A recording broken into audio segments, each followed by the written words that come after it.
Hey there, welcome to LSAT Demon Daily. I'm Nathan Fox, that's Ben Olson. Together we're the founders of LSATdemon.com and our weekly podcast, Thinking LSAT. We've got an email here from Owen. Go for it. Ben and Nathan, I'm currently finishing up my final semester of undergrad this spring, and I plan to apply to law school for fall of 2023. Okay, so you're applying this fall and then you'll go in a year. That's great. This last fall, I decided that law school was something I wanted to pursue. With a full credit load and marching band, I did not have the time to properly study for the October 2021 LSAT that I took.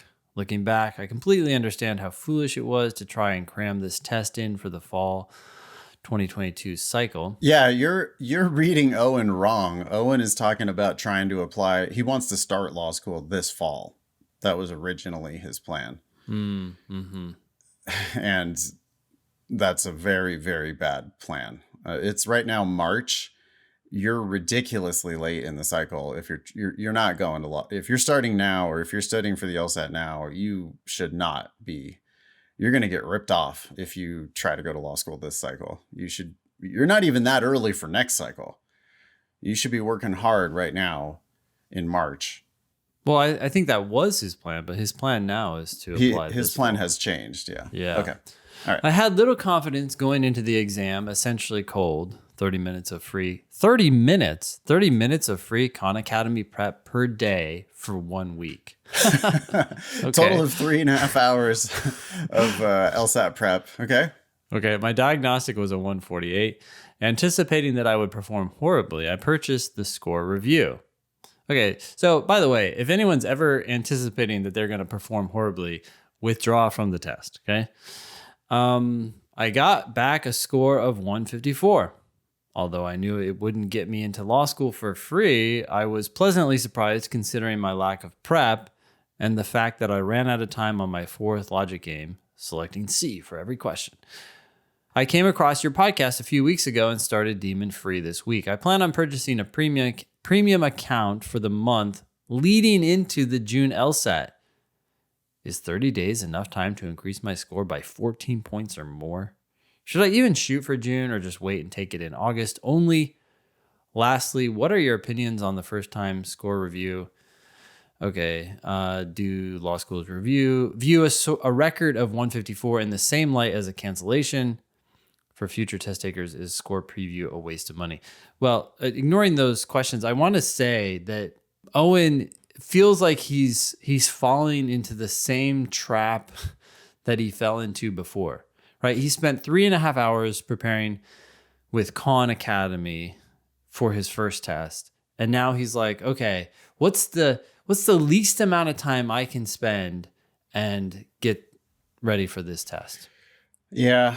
Like, Owen, are you going to be this kind of lawyer? Are you going to be this kind of law student? Yeah, I'll get ready for that hearing on Monday because it's on Tuesday. Like, no.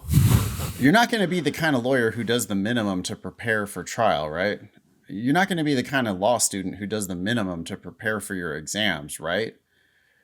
This is the beginning of your legal career. You need to be flipping this whole thing on its head. You need to be preparing as best you can before you sit for an official test. Yep. Because this is step one. I mean, boy, Owen, we're in the business of like changing people's lives.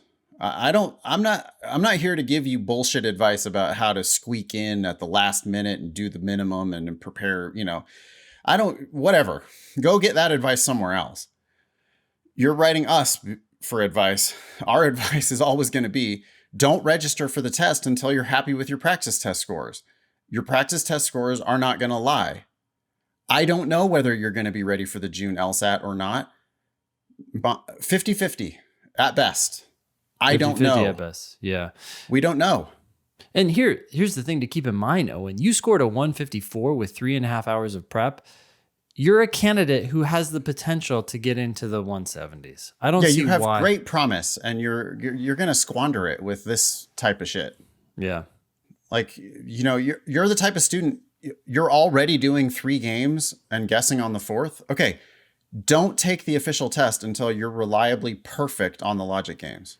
Yep. I want you to score perfectly on your official test.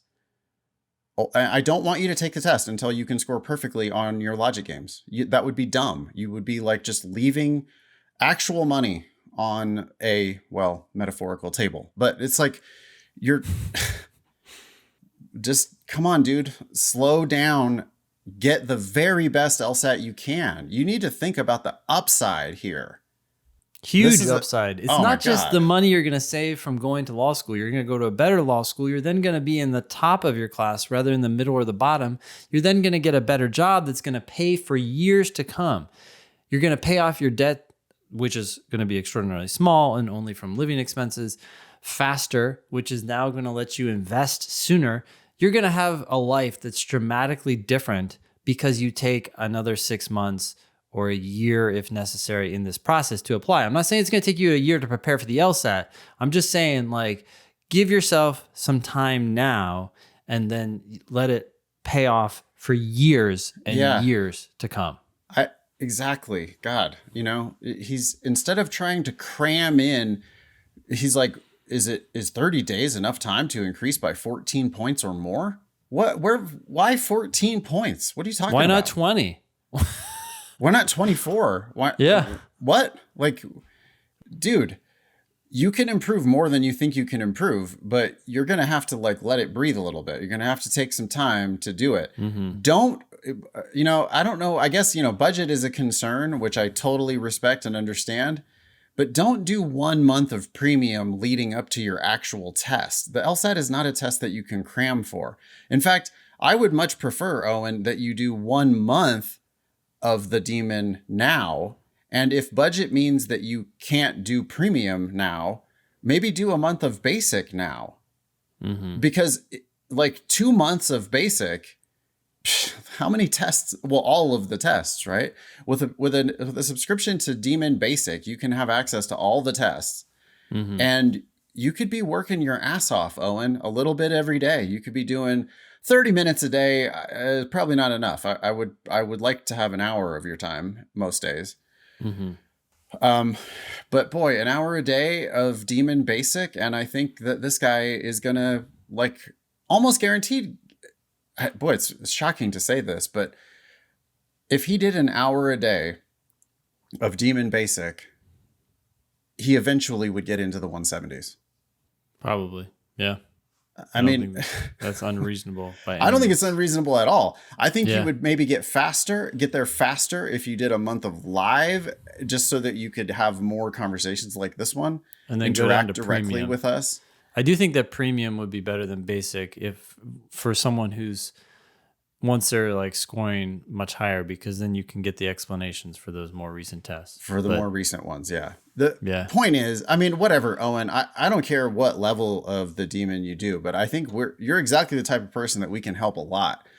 Yeah. But the first thing is, and what we haven't done is looked at Owen's Demon Free, like to see how much he's actually doing in the Demon. There's a lot you can do in Demon Free, and I wonder whether Owen is actually even taking advantage of those resources, because this just seems like somebody who, and boy, it reminds me of me, someone with great promise, someone with a hell of a lot of horsepower, like a lot of potential, but was always trying to get away with doing the minimum. And in my view, that's just not a lawyer. Like, I am not a lawyer. I don't have the work ethic to be a lawyer. Yeah.